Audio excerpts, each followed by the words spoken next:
Students, आज का आपका टॉपिक है वही चैप्टर मोशन का topic graphically proof of equation of motion. Equation of motion का आज आपको हम ग्राफिकली प्रूफ देने जा रहे हैं। देखिए इक्वेशन ऑफ मोशन कौन कौन, वही v equal u plus at, दूसरा s equal ut plus half at square, 3 v square equal u square plus 2as। यहां देखिए इस तीनों इक्वेशन में आप देखेंगे जहां v है वेयर v क्या है, बॉडी का final velocity,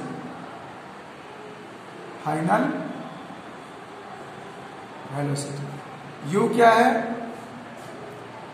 initial velocity,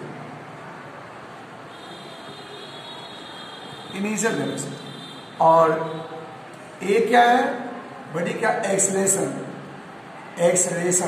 short में ऐसे एक्सलेशन होगा, और s क्या हुआ, s हुआ डिस्टेंस या डिस्प्लेसमेंट कवर, और डिस्प्लेसमेंट, और t क्या है, टाइम टेकन।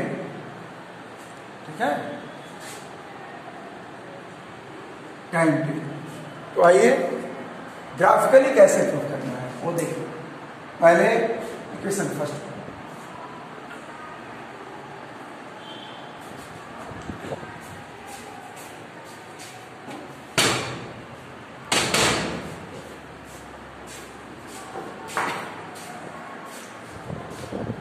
पहले इक्वेशन के लिए v equal u plus at के लिए देखिए।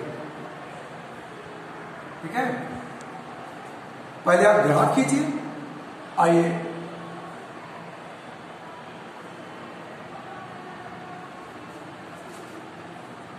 इस पर टाइम लगाइए और आप यहां पर ए एक्स एक्सिस पर और ए वाई एक्सिस पर, एक्स एक्सिस पर ऑलवेज टाइम को रखा जाता है क्योंकि टाइम इंडिपेंडेंट है।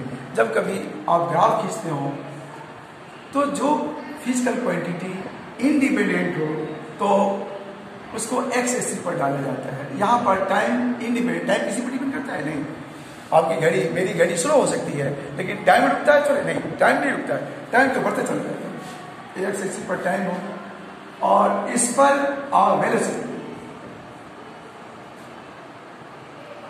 वेलोसिटी अभी, ठीक है। और यहां देखिए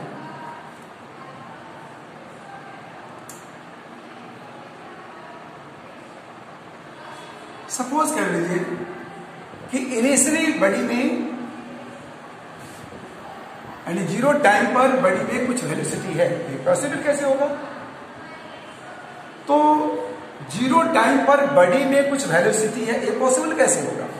ये पॉसिबल ऐसे होगा कि जब ऑब्जर्वर ने ऑब्जर्वेशन स्टार्ट किया तो उसके लिए टाइम जीरो है। जैसे स्टार्ट किया, टाइम जीरो से स्टार्ट किया और उसने क्या देखा कि किसी व्हीकल में कुछ वेलोसिटी है, तो उस व्हीकल में, उस सवारी गाड़ी में या किसी भी तरह का व्हीकल है उसमें जो वेलोसिटी है उस ऑब्जर्वर ने ऑब्जर्वेशन किया तो ऑब्जर्वेशन के लिए टाइम हुआ है, स्टार्टिंग टाइम उसका टाइम है जीरो, पॉइंट लीजिए वो और वैल्यू इसका जीरो मान लीजिए, और यहां उसमें क्या है, कुछ वेलोसिटी है, इसका वैल्यू मान लीजिए u है, और उस बॉडी पर फोर्स लगा करके एक्सेलेरेशन लगाया गया था। तो बॉडी को जब एक्सलेट किया गया था तो उसका स्पीड बढ़ेगा। आइए बढ़कर के मान लो कि ये वैल्यू हो गया v और उसमें टाइम क्या लगा,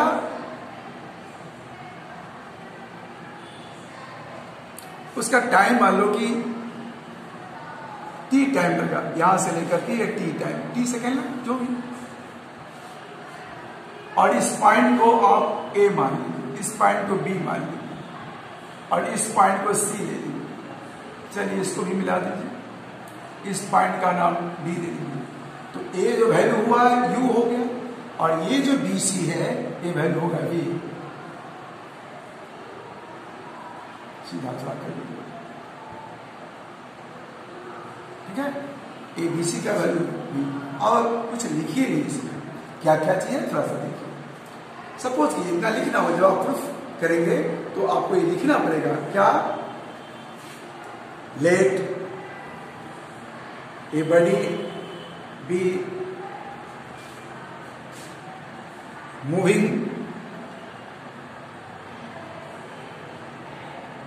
with a velocity of u, u velocity से बड़ी मूव कर रहा है। और क्या हुआ, and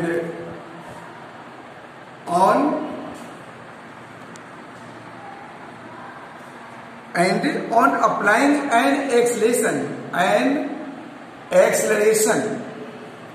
its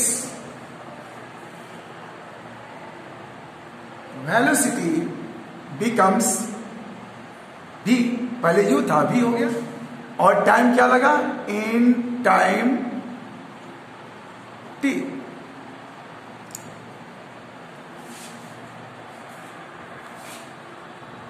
In this period,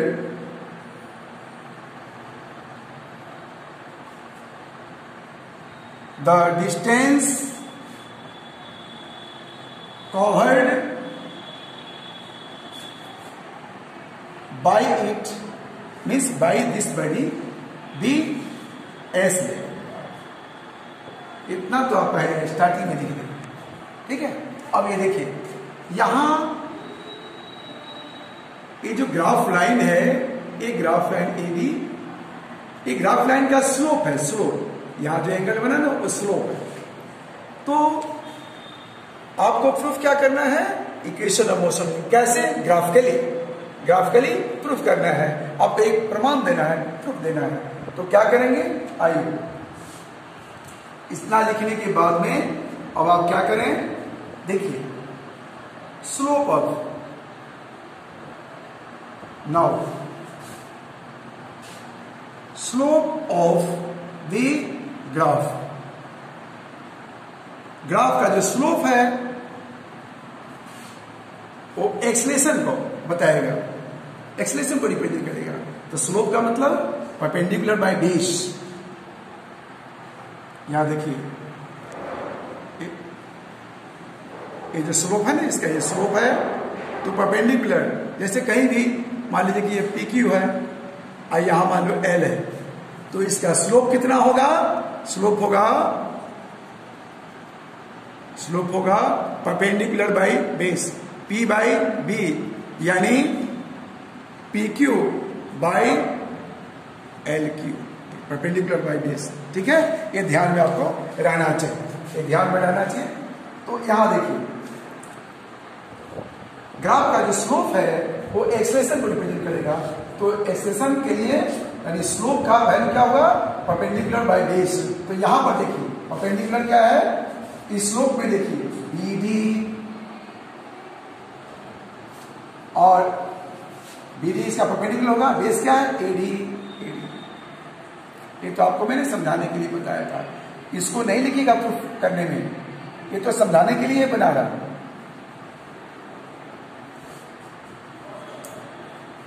देखिए बीडी का वैल्यू क्या होगा, ये बीडी का वैल्यू देखिए, पूरा बीडी का वैल्यू होगा बीसी माइनस डीसी, नहीं इसको आप लिख दीजिए BC minus DC by AD का वैल्यू क्या है, देखिए एडी का वैल्यू ओसी है, ओसी पॉइंट वैल्यू है इसका 0, लेकिन पॉइंट का नाम है ओ, तो ओसी हो जाएगा। इसी का वैल्यू बीसी देखिए, बीसी कितना वैल्यू है भी, और ये जो डीसी है डीसी, ये डीसी का वैल्यू कितना है, देखिए या इस डीसी का वैल्यू यार एओ के बराबर है और एओ का वैल्यू यू है, स्मॉल यू मैंने लिखा है, इनिशियल वेलोसिटी ऑफ बॉडी है, ठीक है। तो यहां डीसी का वैल्यू यू ले लीजिए, बाय ओसी का वैल्यू क्या है देखिए टी, टाइम टी है। अब क्रॉस मल्टीप्लीकेशन कर दीजिए, this implies A equal v minus you by T. Cross multiplication करेंगे तो आपको मिलेगा v minus you equal A T. This implies v equal इस माइनस यू को राइट साइड ले जाइए, u प्लस ए टी, इसलिए फर्स्ट इक्वेशन ऑफ मोशन आपको मिल जाएगा v equal you plus A T. अब सेकेंड जो मैंने लिखा है S equal U T plus half A T square, उसको यदि प्रूफ करना हो तो इतना प्रूफ करना पड़ेगा ही। यदि पूछा जाए एग्जाम में proof graphically S equal U T plus half A T square दूसरा इक्वेशन, तो आपको उसके लिए इस इक्वेशन को प्रूफ करना पड़ेगा ही। इसे प्रूफ करने के बाद में ही स्कोर बढ़ेगा, ठीक है। आइए देखिए, अब मैं इसको लिए चलता हूं, यहां देखिए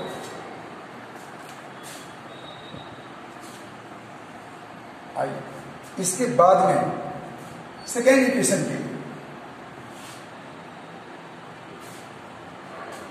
S equal UT plus half A T square के लिए, तो इसके लिए देखिए मैंने क्या कहा, इसे प्रूफ करने के लिए यहां से स्टार्ट करके इतना प्रूफ करना पड़ेगा ही। उसके बाद में क्या लिखना है, अब देखिए डिस्टेंस और displacement cover by body they the, distance covered by the body. बेटे गौर से देखिए, यह है velocity time graph. Velocity time graph में जो ग्राफ लाइन से एरिया बनता है, देखिए ओ ए बी सी के बीच में जो एरिया होगा, ओ ए बी सी के द्वारा जो एरिया बनेगा उसी से हम डिस्टेंस और डिस्प्लेसमेंट निकाल लेंगे, ठीक है। तो डिस्टेंस कवर या डिस्प्लेसमेंट कवर कितना हो जाएगा, एरिया, एरिया से मिला area of O A D C, O A D C plus area of triangle A B D, A B D, बस इसे। तो area of O A D C, तो ओ ए डी सी क्या है, rectangle है, यहां भी 90 का एंगल रेक्टेंगल है। एरिया रेक्टेंगल क्या होता है, एल इंटू बी। तो लेंथ इतना कितना है देखिए, ओ ए इसका हो गया लेंथ, और ओसी ले लीजिए, किसी को अब लेंथ मान सकते हैं। इसको लेंथ मानते हैं तो इसको आपको ब्रेथ मानना पड़ेगा। यदि आप इस एओ को लेंथ मानते हैं इसको ब्रेथ मानना पड़ेगा। इसे जनरली मैथ में हम लोग जो डिस्टेंस होता है उसको ब्रेथ लेते हैं। यहां पर अब एओ इंटू ओ सी प्लस, और एरिया ऑफ ट्रायंगल को देखिए, एरिया ऑफ ट्रायंगल याद होगा half into base into height, तो हाफ इंटू बेस देखिए कितना है, इस ट्रायंगल ए बी डी का बेस क्या है, ए डी, तो आप यहां ए डी लिखिए, इंटू हाइट कितना है इसका, बी डी, तो हाइट में बी डी लिखिए, ठीक है, इक्वल ओ ए का वैल्यू देखिए, ओ ए का वैल्यू या यू है, यहां से यहां कितना है, ये यू है, ये वैल्यू यू है, यहां यू डालिए, इंटू ओ सी देखिए, ओ से सी कितना है टी, तो टी डालिए, प्लस हाफ एडी का वैल्यू कितना है देखिए, एडी का वैल्यू वही ओ सी है, टी है, तो इंटू टी डाल दीजिए, इंटू और बीडी का वैल्यू देखिए, बीडी का वैल्यू फर्स्ट इक्वेशन में मैंने यहां लिखा दिया है, बीसी माइनस बीडी कितना, बीसी माइनस डीसी कितना, बी माइनस यू, तो इसका वैल्यू कितना हो जाएगा, बीडी का वैल्यू, इस बीडी का वैल्यू हो जाएगा बी माइनस यू, ठीक से देखिए माइनस करके, ठीक है। अब यहाँ देखिए ये वैल्यू आ क्या रहा है, निकाल क्या रहा है, डिस्टेंस। एस इक्वल ये यूटी हो गया, UT plus half into T ले लीजिए। और इक्वेशन फर्स्ट को देखिए, इक्वेशन फर्स्ट यहाँ पर है, यहाँ पर v equal you plus eighty है, तो v माइनस यू कितना होगा बताइए। v माइनस यू करेंगे तो एटी होगा नहीं ना इसी क्वेश्चन में। तो यहाँ पर यहाँ लिख देंगे from equation 1 v minus you equal होगा 80। यही v माइनस यू का वैल्यू यहाँ 80 डाल देना है। तो क्या मिला बताइए, yes equal U T plus half क्या मिला बताइए, 3 इंटू 80 कितना होगा, ए टी स्क्वायर हुआ है। इस तरह से आपका ये प्रूफ हो गया। और थर्ड जो है v square equal u square plus 2as, इसको नेक्स्ट क्लास में। ओके, इतना बेटे प्रैक्टिस करके। यहाँ एक बात और बताता हूँ, मैंने अभी तक जो न्यूमेरिकल क्वेश्चन बताया है ना, डिस्प्लेसमेंट से रिलेटेड या एवरेज स्पीड वेलोसिटी से रिलेटेड, उससे क्वेश्चन पूछिएगा, हमें प्रैक्टिस कीजिएगा। मेरा उम्मीद है कि आपको प्रॉब्लम नहीं होना चाहिए, होगा तो फिर प्रॉब्लम का जो क्लास होगा उसमें आपको सॉल्व करना। ठीक है, पूरा चैप्टर सभी क्वेश्चन नहीं पूछना है, जहां तक मैंने पढ़ाया है न्यूमेरिकल क्वेश्चन सबको सॉल्व किया है उसे। तो ऐसा करने पर सारे बच्चे, कमजोर बच्चे और फास्ट जो भी जैसे भी बच्चे हैं, सब लोग एक साथ चलते चले जाएंगे।